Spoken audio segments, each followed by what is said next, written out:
జై శ్రీమన్నారాయణ. జై శ్రీరామ్.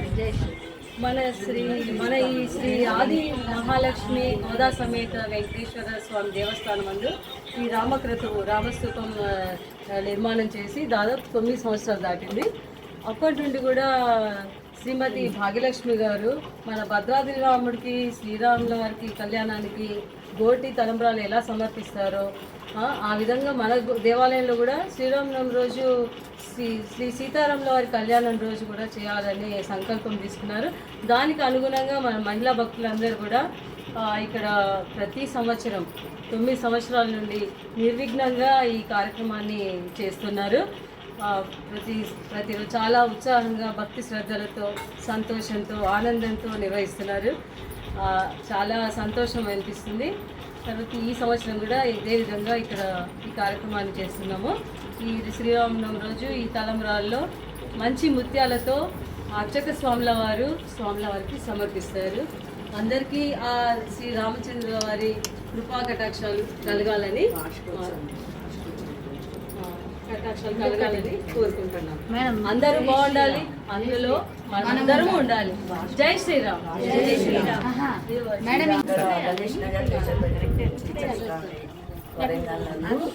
రామప్రతిష్ఠూపం ప్రతిష్ఠ చేయబడింది. ఇది కూడా జయస్వామి వారు పెద్ద జయస్వామి 108 రామప్రతిష్ఠూపాలు ప్రతిష్ఠ చేశాడు కాబట్టి ఈ దేవాలయంలో కూడా జయస్వామితోటి ప్రతిష్ఠ చేయడం జరిగింది. ఇది 9వ వార్షికోత్సవము. శ్రీరామనవమి తర్వాత పంచమి తిథి రోజు మళ్ళా రాముల వారు ఇక్కడ భద్రాచలంలో రాముల వారు ఎట్లా కళ్యాణం చేసుకుంటాడో ఇక్కడ మన గణేష్ నగర్ టీచర్స్ కాలనీలో కూడా మళ్ళీ స్వామివారు కళ్యాణము చేసుకుంటారు. తర్వాత ఇక్కడ అందరు భక్తులు వస్తారు. అందరి కోరికలు కూడా స్వామివారు నెరవేరుస్తున్నారు. ప్రతి బుధవారము 6 వారాలు 105 ప్రదక్షిణాలు చేస్తే వారి సంకల్పం నెరవేరుతుంది. అది అందుకోసం భక్తులందరూ కూడా ఉత్సాహంగా పాల్గొంటున్నారు. జై శ్రీరామ్. జై శ్రీరామ్. మేము వరంగల్ జిల్లా Ganesh Nagar teachers colony Desaipeta road నుంచి మాట్లాడుతున్నామండి. ఇది అదే మన వెంకటేశ్వర స్వామి గుడి నుంచి మాట్లాడుతున్నాము. ఏంటంటే ఈ గోటి తలంబ్రాల గురించి ముందు మనం ఫస్ట్ చెప్పుకున్నాం. అసలు ఈ గోటి తలంబ్రాలు ఈ అవకాశం కల్పించిన భాగ్యలక్ష్మి గారికి ఫస్ట్ మా నమస్కారాలు.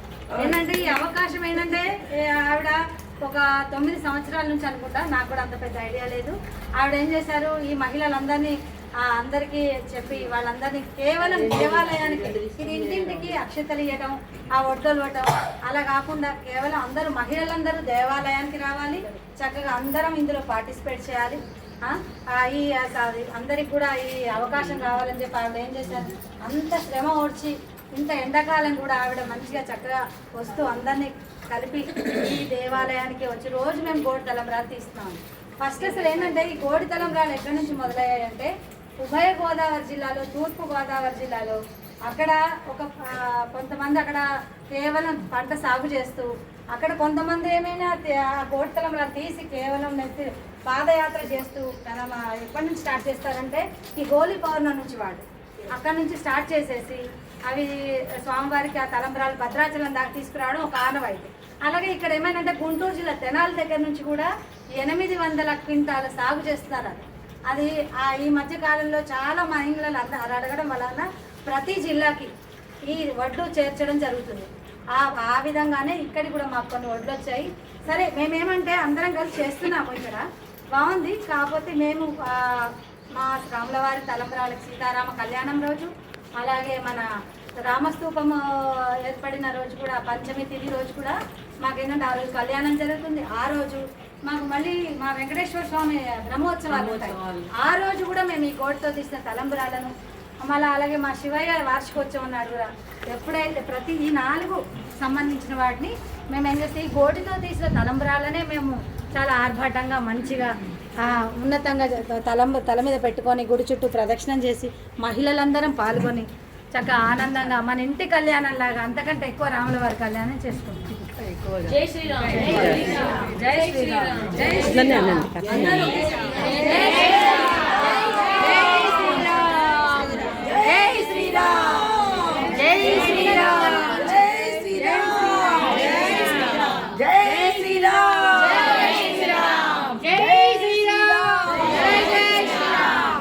జై